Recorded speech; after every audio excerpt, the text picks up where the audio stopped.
Fedaya water so do na one so akasa Ora committee no aban wate no womota no chiye pa sa achigina pen. Ena oswafo a mampani John Dramani Mama boni din so onhwe maye fisembamba ho nsensem so yera muntaka ene wakoma mraswe gyafo no doso no na wakasa de afa IGP ho so obetena ho so mo bepam no wakasa ede afa ho na yera muntaka kroya no wache say yera ho Sompa say nuan mo da na dua fie da na da nyina won mo dua no mo die no aye 1 cedi 80 peso sanso ana yera ya sanso atrasa nipa binumu a womote se wanya appointment na wombato tutuo ewo ne fie animu age womoni a se wanya appointment atesa no nyame anim ni enya de a na ye ne de ya wakasa de atia na ye de eye putupurunkra we beto monim anwumre se owura Abbas Nuruddina abza for hwen kitawudie ho nsensem so hwen amansa de nkomo ema ndc amanyuku no asantema sei no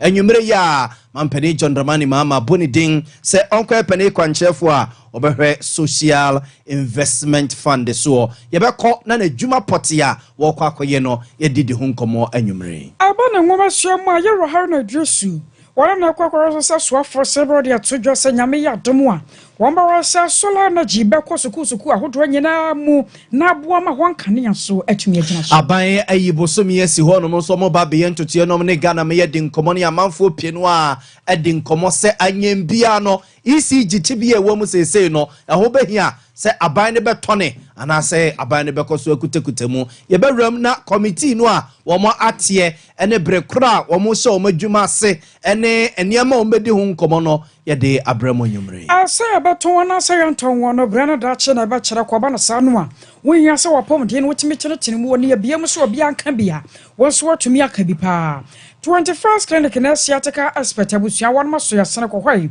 na won show express goods punso wase wodi wo tu kwan ba bia paso okobia no wo bakọ no wasa akọ bia mezo ana 5G yadam wase ansa da through herbal center wode through core capsules so atayechiu ana no mrei ya satena se biem asomfo banu ene de besom akosia aje wakode aboaten ni medin mene nana ya obo amale bi aboga ensem abza for yensem na semfem free man peni John Dramani Mahama gonja de chekonkra wateja tangman so pro soro wedie na tena ye na yemfamo enko na proba ene wahyasie ewo eye omayimu se ene mo kasei man peni John Dramani Mahama wo Parliamentary Volta regional woko na ode aseda piesie asedema rempemasi edu ede akwakoma adehye na nanomo a wo Parliamentary wo chese ene monyam hye soronko a omo ede ahye ndisi amanyuku no ne wono mampene John Dramani Mahama ni nyina eyenkunim kese a ndisi amanyuku no ediye ewo nano afia bato a Ghana maye bobo ho kokoto ye ewo omayim wo ho na mampene John Dramani Mahama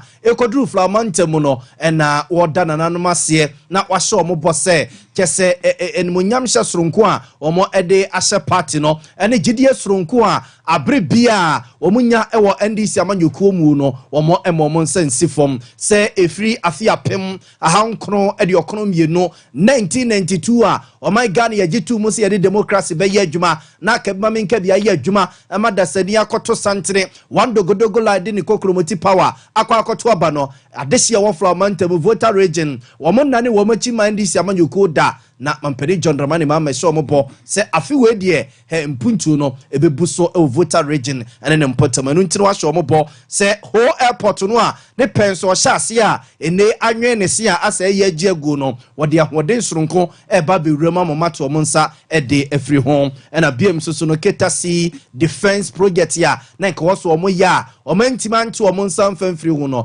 dia kwakosie bia no ene ne kire ya so se wonum kura wura kopebusia de baba wiese adwuma no a obewura ho no makotabirisi kaba e de ababa wiese adwuma no mampeni John Dramani Mahama ne nsemu a wode atudwa wo Parliamentary mu enie to ensuring that the Volta region receives its fair share of national development.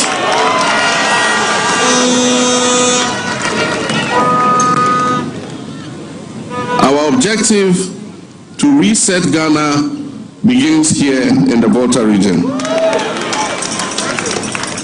Together, we will work to correct past wrongs and work towards a future where every Ghanaian feels included and valued regardless of your region of origin, your ethnicity, your religion, or your political affiliation. Since assuming office, we have wasted no time in taking bold steps to steer our dear nation back on course. After my swearing in on January 7, 2025, we immediately began implementing our agenda to reset Ghana. One of our first actions was to streamline the governmental structure by reducing the number of sector ministers from 30 to 23. By doing this, we have not only reduced bureaucracy, but also ensured that every ministry is aligned with the pressing needs of our people. This restructuring has allowed us to redirect resources towards critical areas such as education, healthcare, infrastructure, and local governance. For example, the newly restructured Ministry of Local Government, Chieftaincy, and Religious Affairs is designed to believe that our traditional leaders must play a greater role in the local governance of this country.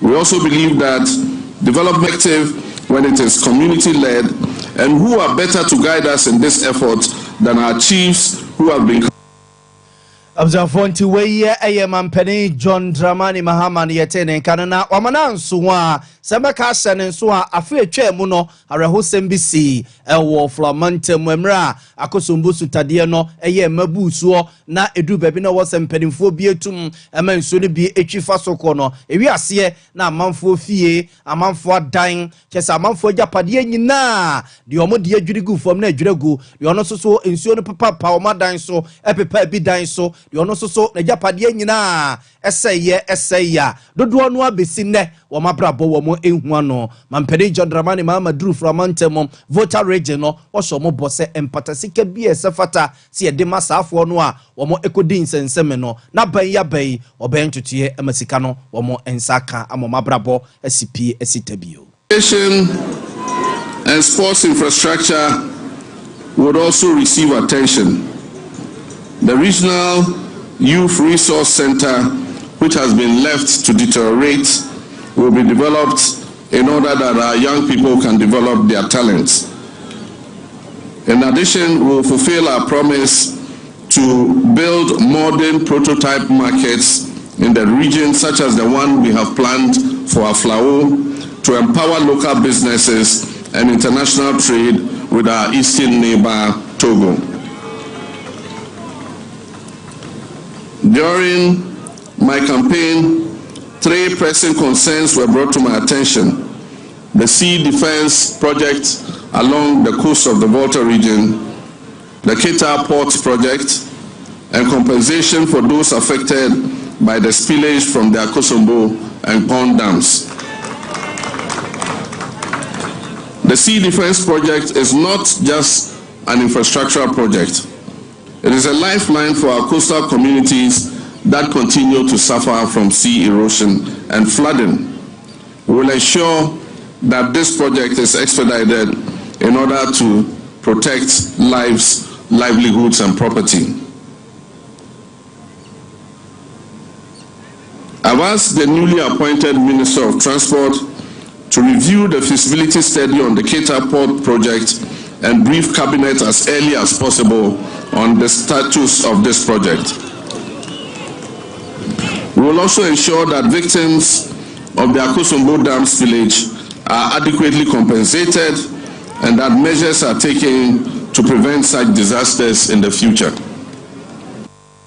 Abzafonti weye mampeni John Dramani Mahama yetene nke na probo Parliamentary na sansem we nyina epiepie mu na no siye no togba fede ejina na no ne adesia of Parliamentary mu anemu esoso ede enkra we mampeni John Dramani Mahama. Every other region, we in Volta are anxiously looking forward to the benefits of your leadership, giving us better living standards. Again, we know that there is need all across the country, but it's worth noting a couple of things that we Voltarians are very anxious to see happen. The Eastern Corridor Road that you started as actually been abandoned, and we are anxious to see it completed. And I'm sure you are aware that and other. Excellency, let me thank you very sincerely for not forgetting the whole airport.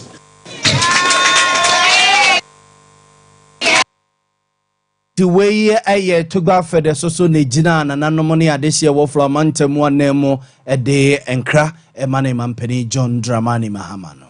I'll talk about for the warrior and a woman so while to a switch room was a when you know no more share. So one of my sumo better enough friends you won't imagine so now I understand. Now I know the idea about woman penny ya and any other pa. I saw oral committee noa. Wapower and Sacrans and was off and was so some penny. Was you around no one you media one would ye, so what better not enough for waffy in your memoir, one more barbaca, say a boo or monsa, see a guajedi, ma beg me cool and answer a beg me phobia one more tot on sassin no, ya one more shall see a fifth in some no. Wasn't a little ye pa. Not one more so tiny cheat, ya one more as a man penny John Dramani Mahama Bawabano. What was your bayo? You're not oral committee to Mediano. What was some to check? Nipa was your bisan and some. Yet to me a bisan, sir, a man. Oral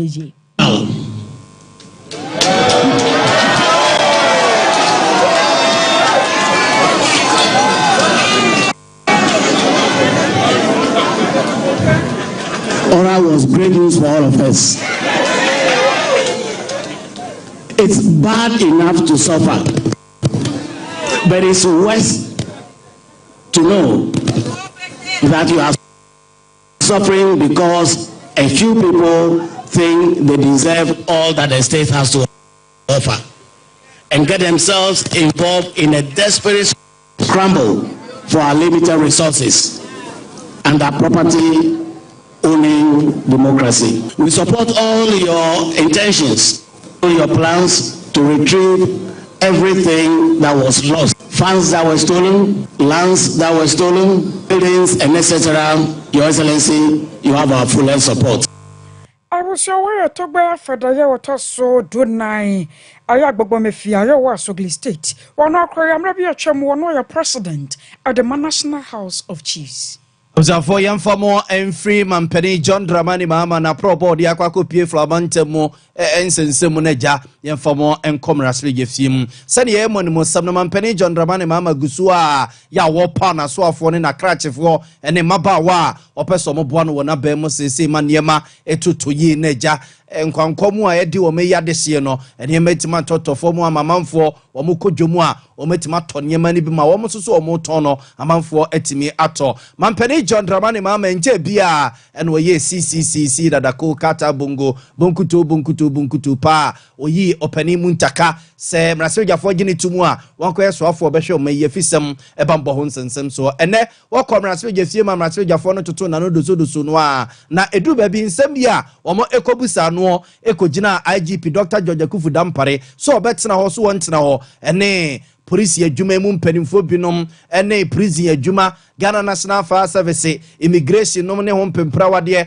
mpanimfo edada no eja abanfoforo abai omo tena ho anaso mbeyi wo madi ede nbafoforo aba eno na honorable muntaka kwakoyi ano se Dampare betena ho so wontimi ntina hodom no saa tumi no eni nsem o mampani John Dramani Mahama nsem a sese de obepe so mema na konko honom ma pani no atumi no won nsem no wa kire se Dampare bekoso atena se anase onkoso entoaso nyena adwuma se IGP biewu ora muntaka no ya wode emampanimfo ni General of Police Dr. Akufu Dampare. Many may have their own views about him, but I am one person who respect him, admire him, and believe that if we have his type consistently manning our police service, Ghana will be a better place. There may be some disagreement about his style, but I personally believe that what he has done for the nation in terms of security is one that we must all celebrate. What would be your own advice to anybody who would suggest that because he was an appointee of Nana Addo Dankwa Akufo-Addo and Not 60 yet. An energetic, competent IGP of all the team members. You know, His Excellency President Mahama has a vision, an objective for which Ghanaians have voted for him. All that will be reviewed in line. And those that, in the views of His Excellency President Mahama, will be helpful in assisting him to achieve their objective, you can be rest, especially in the national interest, I will support it. But I will not be able to deal with specific individuals to give assurance that, oh, for this person, he will go. For this person, he will stay. In fact, me, myself, I do not have that power. Even as Minister for Interior, I do not have that power. I can only make a recommendation about one individual or the other to His Excellency the President. And that decision is that of the President, which all of us are serving at his mercy. So I will not be able to give any definite answer, but I can assure you, I believe, meeting, since I was nominated, interacting with them, I can see that they are breaking their back to keep us safe. They need to be encouraged. We need to support the system. Observant way asoma semra sebejani honorable Muntaka Mampeni John Dramani Mahama Boni Din semra sebeja fogini tumwa wonko ye soafo a obehwe o maye fisem bambo ho nsensem so na ya na ye frene se interior minister no na ne okoya na mra sebeja fo ne toto na no na yura Muntaka Mubarak hoya no ano baba kire musa ana so hwemo akona duafia arewo sam no se wo muduane ya mudie na busua enu to Ghana city kurampu wo muduane ya won mudie no dano da nyina nipa ba ko bia no aye 1 cedi 80 pesos na sabi production won mon kraman kra na nkra kra wo mo fie no kra no enuane ya won mudie no eboro 1 cedi 80 pesos no a dano da nyina Ghana ban adema won mo na duafie nam so nti no wose wote a na na kuma eti na ma na ho menyina ate no ohunu de wonye enti nyame ayo adom wonne yabo ne din so amaye suofo be hwe fisem ne amanyoye ho nsam so no wo be bi de aboa sane ye be ya ye nuano ma wo modara duafie nyina so wo munu ane ho nsam ye be pagya mama na kone nim kakra no mo so de amen anya ho meka ne bi. Shock that we can treat each other that badly. Today, the rationale for a prisoner in Ghana is 1 cedi 80 pesos for the whole day. 1 cedi 80 pesos. And I doubt, with the greater respect to these members of the committee and those listening to us, even the cats and dogs in our houses, how much food do we give them? That will put our own compatriots, because of one mistake or the other, in trying to correct them, we feed them with 1 cedi 80 pesos and expect that they will not have communicable diseases, they will not have skin diseases, they will look healthy, they will come out reformed. No. We are rather putting them in an area where we are expecting them to come out more criminal than they went in. I was sure where you Muntaka Mubarak and your tenant can so for your power no sufficient and your man your own some so maybe enfamwa. Na enweche so no mrante ne mabawa ye form ura polisim ye form ko Ghana prison service mo FBD ko Ghana National Fire Service ne immigration mu no amanfo takeka sa se party bi owo so bia ya na chitafo ne nkrofo no twu num de ekokowura mu eno so no Honorable Muntaka ombusa no ho asem ema okire se baby o man yaba bedo no se niema ye nyina no akwa ya amanyonsam de nenso no ebei enye ne se obe ne chenchene ase an ye fo bi awura police mu a ye kogene party card yakwa so ye ndisi ni ansa na o ya ne adina kwa kowuram se nipa ne sefata nko ade a ene ne ombegina mana kwa kosomo man no sense ombe ne chenchene amanyonsam of the house. If we play around with everything that we do with excessive partisanship, then everything we do become politics. And we will all pay the price for it. I agree, we need to depoliticize, and this His Excellency John Dramani Mahama, as part of his vision, himself has stated that in paragraph 183 of our manifesto, that we will take steps to depoliticize our security services. If you take, for example, the example you gave about the elections, I just like, frankly speaking, how the police operated. Why? People thought that they were going to do this thing and get away with it. destroy material and those things. And they were taking the videos, the CCTV there, and as we speak, about 150 people have been arraigned before court. I can assure you, by the grace of God, if this committee approves of my nomination, I will ensure that they are prosecuted. I will support the team to make sure that justice is done, so that if you know someone who had gone voluntarily to do something, and now he's been arrested and he's been prosecuted, and he truly gets prosecuted, next time, when it is going to happen, you know, because you see, I was on phone to where as one summer, so again, you're not Muntaka and you're telling game. You were Montaka Croya, you know, I was young and then some beside a dorsal pa. Now, I'm watching and I were burn a champion about 2 months, said, yeah. On one and a power that show, yeah, yabo. Now, sir, a bra, you're born D. So I'm a her first some near my own some sure. Just a pussy for crap, which I put say, I was social media, and so now I guess I'm going to have been about to 2. I want no fear anymore. I don't know, penny per baba, ya no, sir. One side and a crock, I said, ya pa. Now, a bra who says our post in no. Waba to 2 and fear him, Yamiani, wo Pia bon teba catcher and so one patcho. Sunset Tiamra Nasempo, and Yanamara create Tianocra, we free one of Noah, and Yadia Shani, say a bonny Giantino, and was only out of Rasha on Samba to 2, Abajan one Ninas a Quabisocrano, as a yaw de so party na bantino, the open biabach me a womaimo. Muntaka, when you are receiving a gun salute, you have to be at attention. You were too relaxed in receiving that gun salute, and it wasn't impressive. You have to be at attention. Congratulations, nominee, and I wish you very well. Well, Mr. Chair, I was vehemently against that shootings in my house, because I told them that no, that was why I came out, and I've since made the officer to apologize, and it's also gone viral because I don't think that was right. Yes. Thank you, Mr. Chair. The way I am not strong, Koya, so for Bishop Samia Manoyo, and so you're a Muntaka Mubarak, one so admire. I was on for you for to prunse me into Monemo say, Ura Abbas Nuruddin, lawyer Abbas Nuruddin. I was on for your name say, Oya Kasama for Emma and this Saman Yukuno Santamanta Maseno, and nay, and you Mampeni John Dramani Mama answer no be free crying. Ako Volta region, Aqua this year no, and in an anonymous year no, what a cratter about Bontin so Ray, what Pauno say, Chief Executive Officer, Wakako Social Investment Fund, SO, na Ura Abbas Nuruddin, Abzafo you say, or yam name for a Tonchenia or Yejuma, Ewo SNA.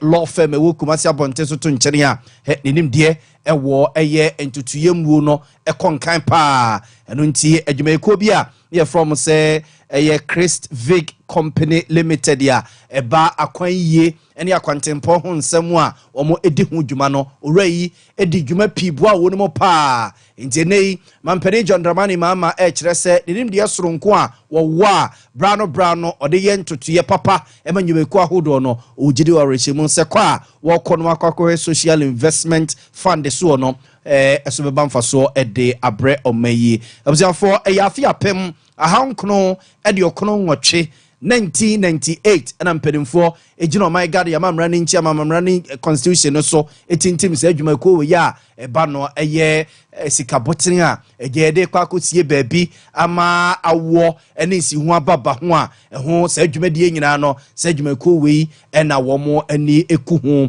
ene agapade bi a wo de kwakoto baabi na bi ansi ho aba ho no sa edwumako we wo mo ni etadi akire pa ena ene mampere John Ramani mama ejina tumi a oh my god amamra constitution am running chairman de amano so a Ura Abbas Nuruddin a abusiafo oye penimpa ohwene amansa din kuma ndisi amanyukunu asantema sei abusiafo odi dibrewi amano se onkohwe social investment fund so opani mampani echrese ja wofa ne churchofo pani Dr. Callistus Bahama so no maninsa akankrei nti abroso a na watch mienu ache de se adwuma no obesomu a na cheso no so atwro krata no we no de akoma mampani se dibere odi ama no osom na ono so aboa no amadamamu a wobuo no awie peyo nti wei ayeputupru enkra ababeto Sompa FM ne Sompa TV nsemtwefa apono so Ura Abbas Nuruddin lawyer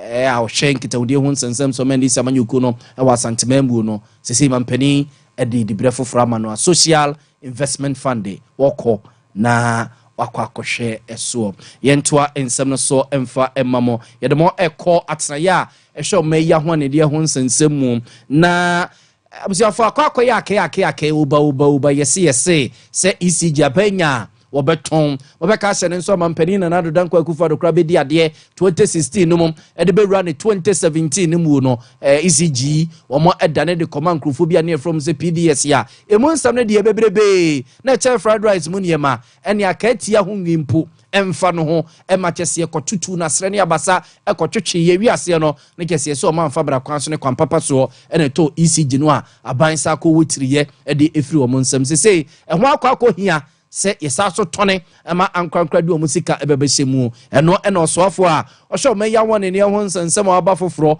ora John Ginapo eche so wate konomti di panson bi wakeka wo mabom so omontena se na omonko awre wankobusa ber wankeka ne mansie ni na omumetu abanfo se besa fata se ECG womo ebetone ana na emra committee womo eda na die no ora John Abdullah Ginapo ekeka nsem sei to advise the ministry on the best way forward and the best model to adopt in respect of the distribution sector and how we can get private sector participation.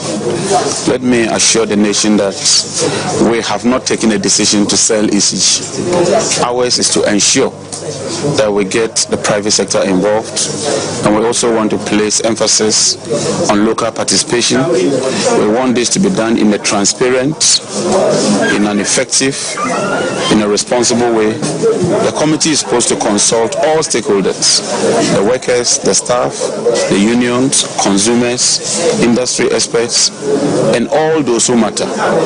We've told them to try and complete this exercise within 1 month.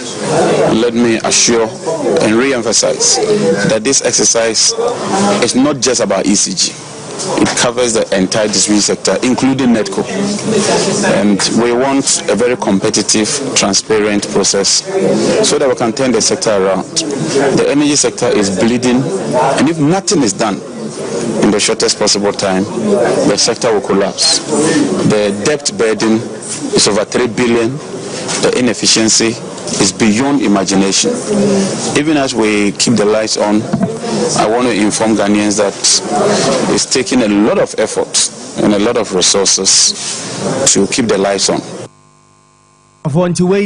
Honorable John Abdullah Ginapo ya mampeni John Dramani Mahama aboni din anase o magina tum se onye soafo a o hwe me ya hone de ho nsensem so na yete ne nka no saso ya mrase be dwene a o mrase be fi ma de hye wo yape kusugu abato empesua so afere ko ngomasua na soafo ya ne wa ba hwe ma Ghana ngomasua wonsam so yera ha na idrisu anso de atu dwase aban no egu ahoboa ane kwan mo sade ba ya wama Ghana ya mofra totofe wano adeba ayanto asoso ku mu no womu nyina banya sola sade ba ya na ye beyi safo no nyina yankoda no ade afiri wo mayi ye nyina mahoden wonsam so a wamo de ne ba ba ye sola nko an wo kina bi no atumi aboa amoma Ghana nyina mahoden no wamo tumi de no agina so 24/7 ade ama womu wo se ne wo konkrofo amaman so a sola na no woda ye adwumo eje so ma Ghana ye betimi akonkoden na yakoye ni mu agese ye hyase afiri nne ansa na tumi atintim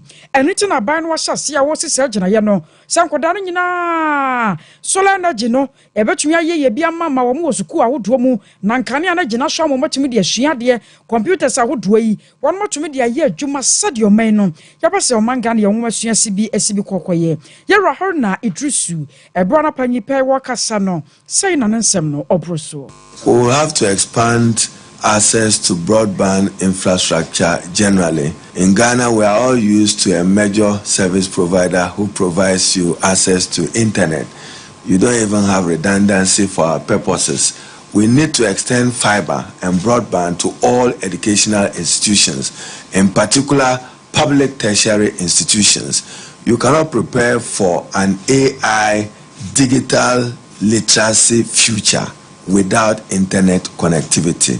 That would mean that we need to collaborate with the Ministry of Communication and other private sector in order to be able to provide that. One of the major things we intend to do is to roll out solar on all basic schools and free senior high schools in order to take them off the national grid. We intend that this year will announce a launch of that initiative. The Convention on the Rights of the Child, adopted in 1989, goes further to stipulate that countries shall make higher education accessible to all. In Ghana, we emphasize access, relevance, and quality when it comes to higher education. When it was adopted by the UN in 2030 to work towards Agenda 2030 in September 2015, the international community recognized that education is essential for the success of all 17 of the SDG 4 goals. Also for ya washo ma Ghana enwumasua ho nsem so ye Haruna Idrisu. For yentwa so na yemfamo enkomra sebe fiem na efutu mra sebe dwane lawyer Alexander Afenyomaken osaso eye edom kese no anase edom kuma no mum ekendifo na papa de efutu akwa mampeni John Dramani Mahama se bia ne meka kono senka uru anu nya kokuduro ne wabepa Ghana fo achew na se ministers no beyi bia ka ho a wonye saade ne sense wobekeka ministers ne bia sie nin no wakeka bia bom no wagugu bi wa bra ono ankasa hwepetete kremu a enkasa atena ye ne tena hono mo a enkebeboa mana mamu hu nsensem etu empone papa de sansem tuga wa bra na emrasebe dwa no eye ntotoye age eye ministers ne bi matomu na wosre mampene John Dramani Mahama se bebi aba bedru no bose bebreba wo se Ghana fo eni nipa dom a eboa no ne campaign mu na wadi nkunimu a wodi president no ebesa fata so obepa Ghana fo nyina achew na ministers no so beyi bi aka ho a wonyi bi nka ho sense ode be wada ministers no kekeke bi ebomu emanimo sama mpene John Dramani Mahama emra no obontoa wa afie etwa mu abato ni mu no ade ba ko ano ada na prawa na ewe ne dwedwedwedwe minister dodo a yakopo na dom no bedi o man yiso bie wa ono omo ebe ya adwuma wona bam se abroso ano emro aduosia sesei ase nipa pi no afi se owura no ne ho kire ne pa ne nyina eye dom a ndc amanyuko na nya wo mra se bia fiem ene nipa dodo ebo ano e ne campaign mu ene owura Afenyomaken se na no tumu bi tunofo se be ya won pa Ghana fo chew na ministers no nyi bi nka sense obegugugu ministries ni bi.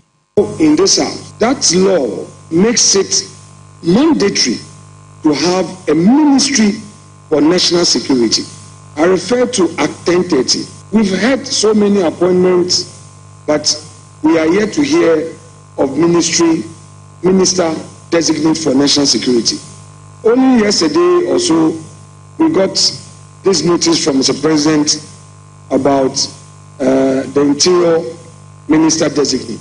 Mr. Speaker, we will do our part, but they must also do their part so that we don't create certain impressions. Mr. Speaker, that's it. The number of ministers. We are seeing Minister for Local Government and Chieftaincy Affairs. The political class of this country must be bold and own the political narrative. I will not criticize because I am in opposition. When we make mistakes, let's admit them and apologize.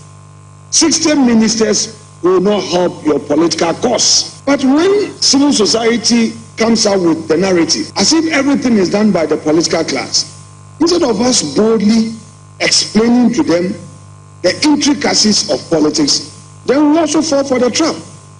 And we make political commitment. I don't doubt the competence of Honorable Ahmed Ibrahim. But that huge ministry, local government, and chieftaincy, all these conflicts, the behind the scenes, negotiations for peace, and local governance. Mr. Speaker, I am not the president. But if I were to advise Mr. President, I would say, Mr. President, you can apologize to Ghanaians and say, look, you underestimated the thing. I think I need to engage more ministers. But Mr. Speaker, we cannot allow this. Observe to where a futumra surgeon, lawyer Alexander Afenyomaken and Yetening King. Anano power dear Chebia Jumadia so your mind your do watch be a tomb no. Ghana for Pinoa and fracture one more dream fan of Sentia dear bohum. Na a bimo cheremo sir, Sunny. Ashanka for being more boo or faso, Kumasa Montensono. I know the year pa. Sir, and no power shot dear Jadia. na wafa atade ya hyɛ sɛ wokɔ adwuma so no wotimi twia ba sɛ 20 cedis ansa na babia baduru waduru enumere kora de yɛnka sɛ yɛsi ha no etimi duru ba sɛ 50 cedis na da so twia ansa na waduru babia baduru saa de nyina akwa ade a aya baba ya bosom ko ato manfo so asempanyifo ampa ho asem anka daache de asempa be asembone ebebre o mayi pa aka obi amabre o man ne yodo boache ane ade hyeram twetwe enkomo no tie won mo nsem wo no mom yankotie bi emra sesia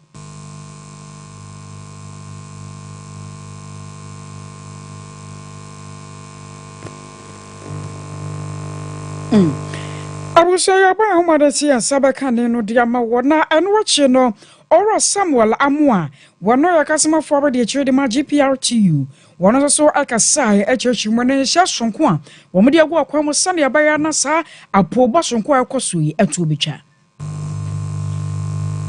Ya Simbia, abeto ya ponoswa ya netiti ya mpapa pa mzen kramemu hanzona ya huru na saadi medi koso. Na ye shishe mnina babechile se, yini anu wafuya omudoma ya omumuse, omo fomo kondomi kubia no omo la ya na sa adwuma omo cha ani ebe kwan ebe faso ide timi dia so ano ayedua mai pa hu se di omo ye ne se ebo no ye ban se nkramemu na mewo dia Ukraina so ko nsa wama onim se o charge nsa om fe pe pa dia sika na nso no opedia ka ho no on ye ne sa na obo no short odo ba bi si achimota o se last stop wo edina achimota we load bia pukwasi we load bia sapema kaka nsa kudu and some said the bear is can be brave. When the SRC and now you pro the station by station, you should say, India, the Ecoshi Union branch officers, and I say, branch cars in short, or your branch, I said, the bear, SSA man, my ordination at the Papa Kruma, and I said, Omemuha.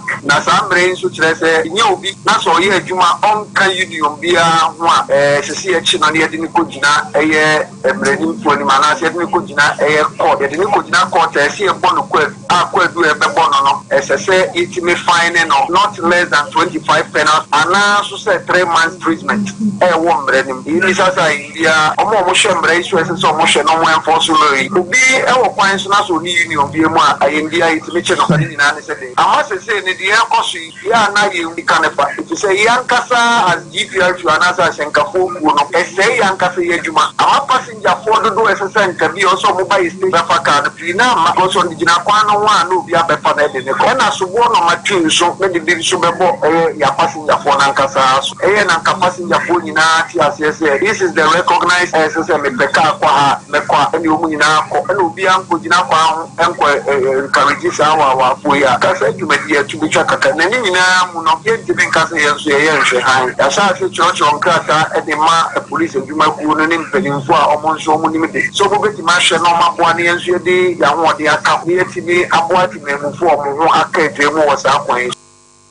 was only a tenant Kayora Samuel Amua, one of your customer for the children, my GPRTU, and your Tasania Quason, almost a can be video found through a herbal center.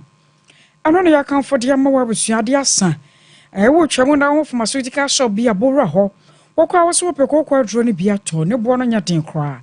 A bebwa power quan woman quadano, ma winsio neja, one nom at your good bob. Sisi adio koko ayam timwoni nyina abekọ kwale na ka ba dane ha ba Mr. na sepedan konsabeka 0546 107107 0546 107107 Mizo ana 5G aya no de ahode wom na tia pogina na so ye o mango de ho ye wo de afrafran so ho imu bia no nya bia bebo apa akwa adwama so wonsa abeka ye to kwan ayo hende yakọ Canada o US, UK, Holland, Australia, New Zealand, Germany, Anne, and one in a chin one express a government, Abaconia Sako Bium, Wamadi and Gomajuma, what you wish here, Wamoso Fan to chat da, Kokumasia for labor runabout, Accra, Kaneshi First Light, 024900 0448 0249 000448 21st clinic na Siatica expert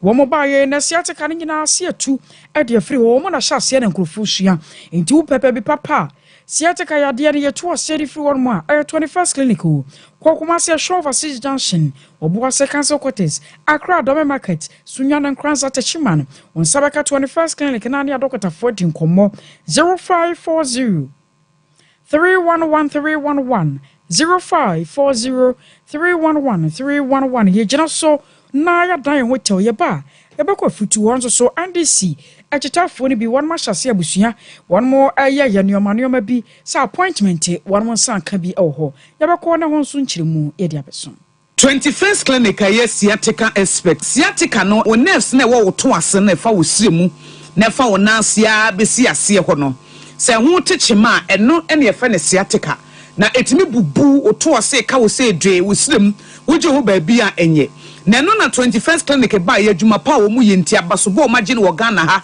ene amono ne enyasem ketewa wo mu gi international awards ahodo wo mu gi local awards ahodo na anu nso na wo mu be the only sciatica research and treatment center in Africa bibrim ha no ebi ni ba bia gi 21st clinic nkoa wo mu dia bibiduro ene besa o yare no masa de machine aka ho eya yare sabia yare bia wutimi de ko ne mama ade ba ko a wo magidi wo mu pa no eye sciatica ena stroke nso de kwa diabetes ne hypertension ni ade Ghana ha ba bia wo mo ho 0540 311 311 0540 311 311 next 21st clinic wo mo ye sciatica expert.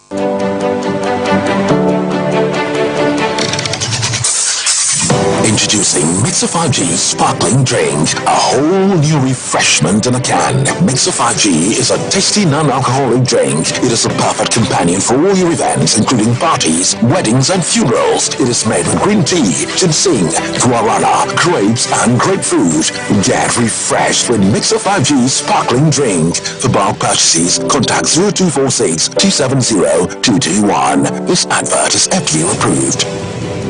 Brakasa ye duabon waso a ne dwumedi wo nipadua biara pomden ene na brabo mu ne hieye pa enye brakasa nko nuaba ne haban bi te se korunsuso a abonwono ne dia akeka ho no kura enwanunu ahodo a ekwa anim yi ankasa brakasa ne se nuaba yi binom ne akeka bobudi afa abefo kwan so a ye de aye brakasa powder siesi nipadua na ba kwa ahodo no ho ban afri mpani yade ne yade ahodo pi ho fa enkunate de ma ba ko freduane anopa ne enwumre anafa enkunate de ma ba ko woni suhie yeti anopani anwumre wobra wodidi awie ubenya prekese powder to Kingswalk Heba ni Heroes Heba Accra Okesi Drug Lane Deni Heba Kumase Mensa Takrade Mose Pharmacy ni Greenlight Pharmacy Sunyane Kashenkari Supermarket Asantwa Heba ni Bibidro Depot Techiman Sewa Heba Mampong etufo mfre 0550 19 1514 prekese powder aduane san ye dro FD ahwehwe sankratu mu agiatum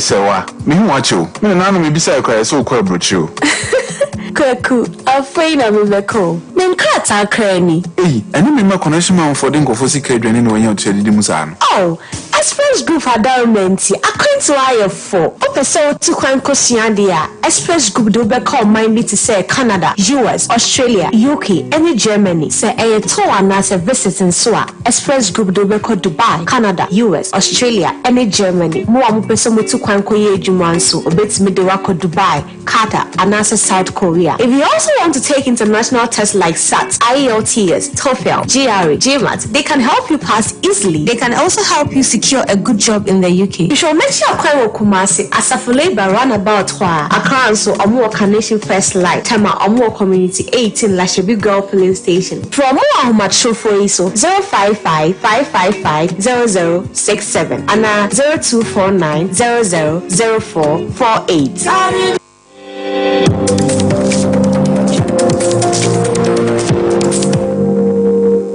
Sompa TV Emma Akitiapa.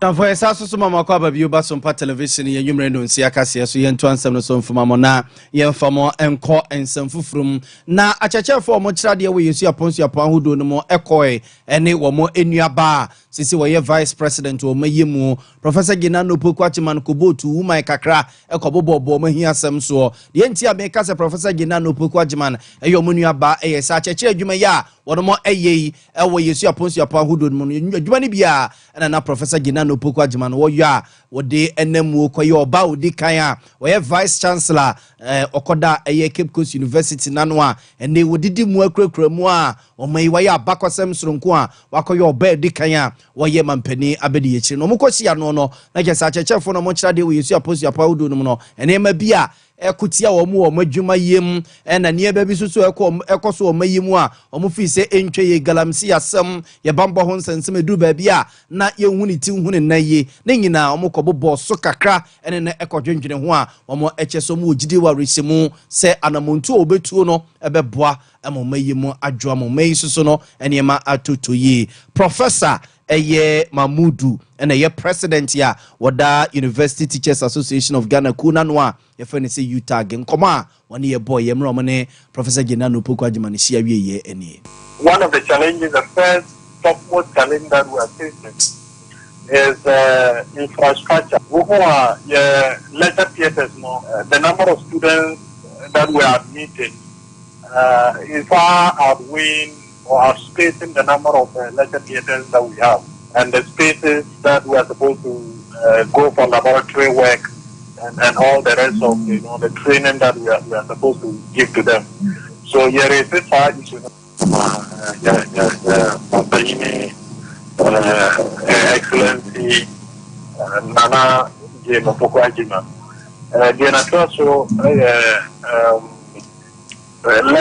Student to lecturer issue. Who are students no nonetheless no too much. It's too more than the number of lecturers that are supposed to be handling them. Example, who are social sciences like Observant we a University Teachers Association of Ghana Kunu Penekwanche for Domano se President Professor Mamudu Akudogu any attending game. I was so your call a foot over to Empress so now and this is a tough for the B. Wamoso party officer quay ye dead dark or tonum, Jasananya and get to Akura, almost so many a brepa. Sako Doma Adaya. One which almost sandy power than a year, Sank one Premier Jaconia 2024. Yera James Kofi and Nan Papano. Now when him some and Penny John Dramani Mahama Obo Bono, a junk of a penny D Baba Piemo Waya Quintine, one say. A real chira. Just appointment and about cry and farmer no, and no quaquire was sempa. Adiama and this year, Adesia, one more hour for two, about 2 and persuaso, and no can be a menay, one more just say, I may be Piamano corner surrender, Sir Womo, woman mo yaguasi, Santa Sena mo peja and this year, I want persuana sua, and name and Pelly John Dramani Mahama Yomosano, and no Yakwa Diam Bassere, Sananichina Yadano, and Penny former cabin farmer one more, no appointment, almost so, woman sang comedy. You might say intimidations, how, but also the young that you went in the door, woman. You to me, I could have queen in a Nassana Nozum Queen Zana, Yana. Yet to toss it. The Bibiara coffee was a fat one farm man. Possessing Biara, Dr. James Copiana, who deserve one farm man. No, for two, Yanakuman. Was under Papa, one shoes car, wash your now was one brain, no I don't think yet in a pot, a woman's soul. That is all. No pain. And Kadamas position Biala, prepare your other brand. And I pay Biala, Kofiana, John, position the Beckett instead. Yes, sir. Yanam the party in the Pado Bapawenti. O me menye mbesiafu ya di yankwoto wo ya gade the lecture commission 1 month 2 weeks insuru to ya da nsunu eri anu ba ya da nsunu emimala sagwa mi jaye meeting yoda online dada o sande me ye adwumaden support na mba power asama me kaka na me don online me yimi dan champion people party was bayam enti sanyame ya dom na John Excellency Senate power abaza no ne yabasre Dr. James Kofiana yeyimido your national yeyimido your region yeyimido your ma efutu NDC papa no wa bere nkasa emi jaye sojafo ba kyerem emi jaye sojafo ba kyerem yes say ya papa ato force ya ti do onye yen MP lu bonche fatafa Sadam not the young Kadama money yankum. Or any yankum. Not your son or no, and your master Siano, Mososiano. Yawan Moka Sierra James Kofiana no Abrepa. Into what's appointment and also Mampanini was share na or money be. Yamfamo chacha muwe chacha professional na boys ni sisi omunti jai wo hono ma bet ne sporty bet ne ba kuno safo ba kuno utwa ne friends ai aviator bet we nom aviator ndi akwa na otwi sa dupre no me penache no me penipa na mafa no yonko adwembone pa wodi twa dupre nie na mi nipa da sani akwa na wo ko twa dupre ni minim ne ba bia mesi medisika akoto so se obetu osusu wontu obetu osu wontu obo hwasa de na ntu na osika no so ahyim na eto na da sa chacha ne so no kaya mampeni na nanu danko akufo do kofa eto no se so ne sa ana se te se de beto so e ma boys ni munam no mutiri mu no kraka obi e no mede koto obeya MPP ne you are Munkrofo, marry from Framia. Na Mampedi John Damani Mama, Warbon to ano, was a bosses are a 200 Dutch channels one, obey for the Monsenia Bena boys no, or Mukocho, my bet, and omnia the idea, Neso Mudim Kudimua, and Kobasebi or Quaquini Sika, by Quaquajis and Poras a Capribia, a day a free so.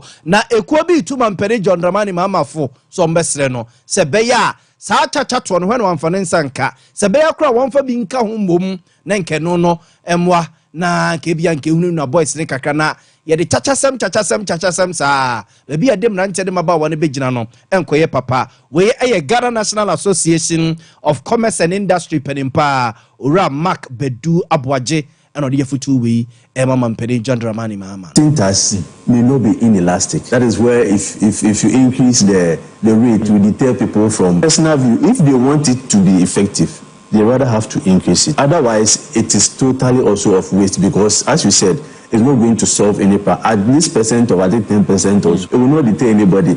But the issue has to do with whether those who are involving themselves in the betting, whether they have alternative source of income. They don't have alternative source of income. So now they will do that. What are we doing to ensure that we create this alternative source of income for them?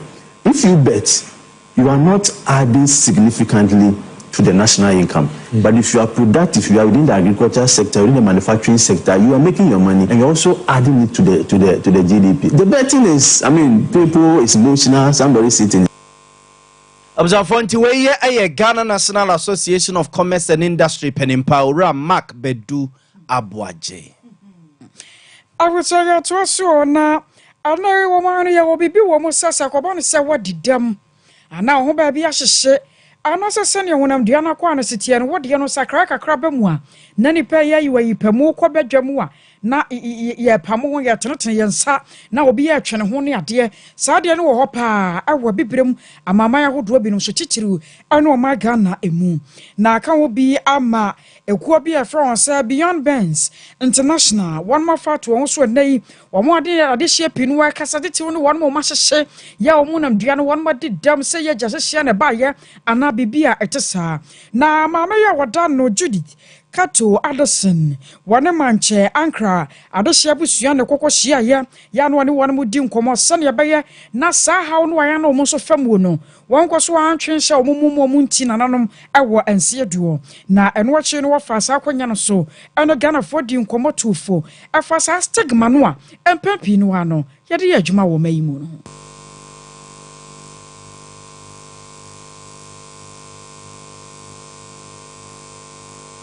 Modesi and Sabaka Neno Diamao. Chino Nakanashi, wahene yo is integration into the society.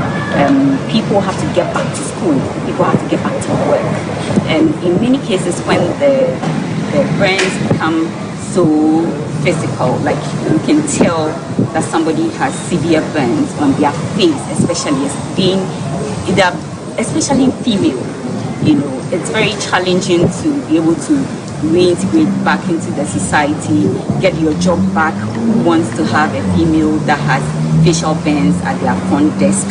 All of these are matters that, you know, are lurking there in the shadows, and I can't blame them because we do not have enough education on these things, and people do not know that it can happen to anybody. It's not that somebody was born with it, and so the more society becomes aware that there are people like this and these things happen, the more we throw light on it, people become more accepting of them, and these people would also find the confidence to live in the society.